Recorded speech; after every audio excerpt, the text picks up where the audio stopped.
Hello, welcome back to the Joyful Investors channel. Previously, I had done a series of videos on understanding call options for beginners, and I received many positive requests for another beginner's guide on put options this time. So today, here we have it. I'm going to be sharing about put options in a series of two videos. Before I kickstart with the put options guide, let me also very quickly address this very common perception of options that some of you might have, especially for those who are new to options. So, are options for traders or investors?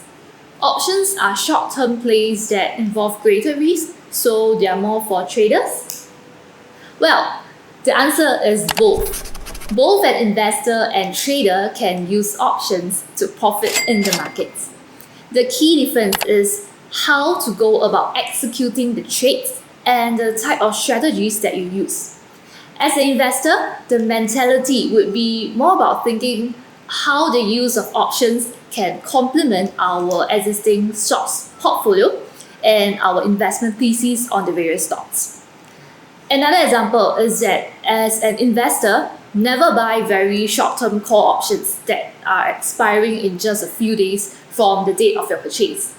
There is more speculation involved because a very short time to expiration means that you have to be very accurate at predicting the direction of the stock price movement in order to profit from the option. Time decay in this case is working against you as a buyer since the time decay accelerates nearer towards the expiration date. So it really depends on how you go about using options for you as an investor. It does not necessarily have to be just for traders to use. With regards to the higher risk part, options may or may not involve higher risk. It all depends on how well you understand options and the option strategies that you use and how you eventually go about executing the options.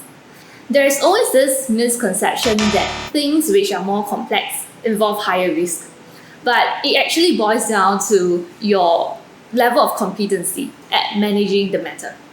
Just like we don't say flying a plane is more risky than driving a car. They are just different tools or different modes of transport, and which one is riskier ultimately depends on the skills of the person who is steering the vehicle. Alright, so let's begin with the put options guide.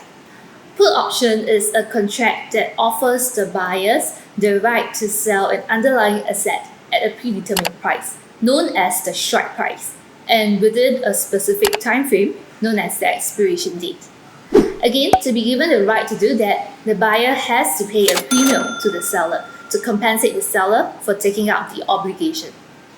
So for example, assume today is 6th December 2021. The buyer of a put option has the right to exercise the put to sell 100 shares of Apple stock at $160 per share, anytime on or before the expiration date of 7 Jan 2022, regardless of the market price of Apple by then. So in exchange for this right to exercise the put option, he has to pay a premium of $540. Let me present to you the option matrix again. In the last series, I covered from the perspective of a buyer from the call option. For this new series today, I'm going to cover from the perspective of the buyer of a put option to illustrate some of the key principles of put options. A disclaimer here, this is not a recommendation for any put option strategies. This guide is meant for beginners to understand put options, starting off from the perspective as a buyer of the contract. To understand put options better from the perspective of a buyer, let's take a look at this analogy. Suppose Jerry is considering whether to sell his house in Japan. The current value of his house has appreciated sufficiently, such that he would profit if he sells off his house right now. On one hand, he would love to continue to enjoy the appreciation in house value if the housing prices continue to rise in the future. On the other hand, he is afraid that upcoming developments near his area may cause the housing prices to fall and erode away his property value appreciation. Jerry knows of someone who seems interested in buying his house. Ben, though interested in buying the house, has not made up his mind yet. So Jerry thought of a plan.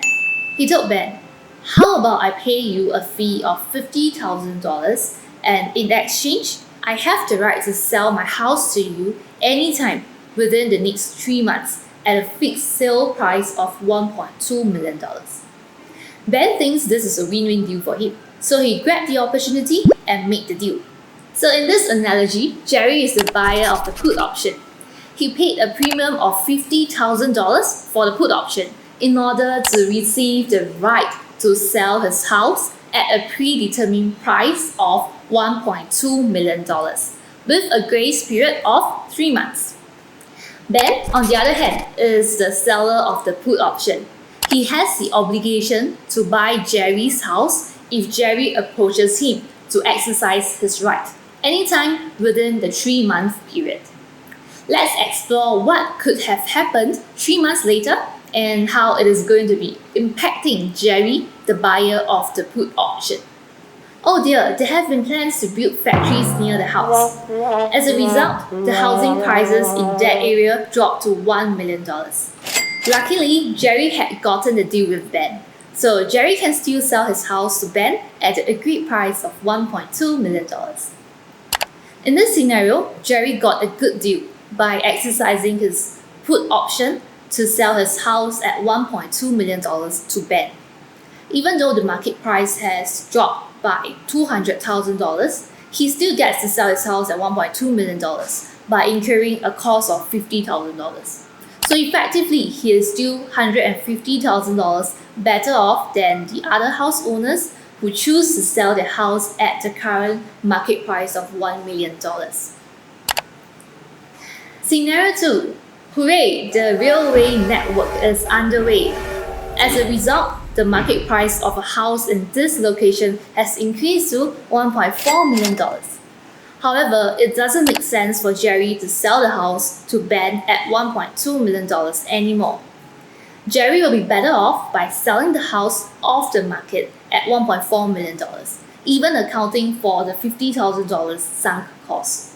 So the total maximum loss that Jerry incurs if he does not exercise the option will be the premium paid of $50,000.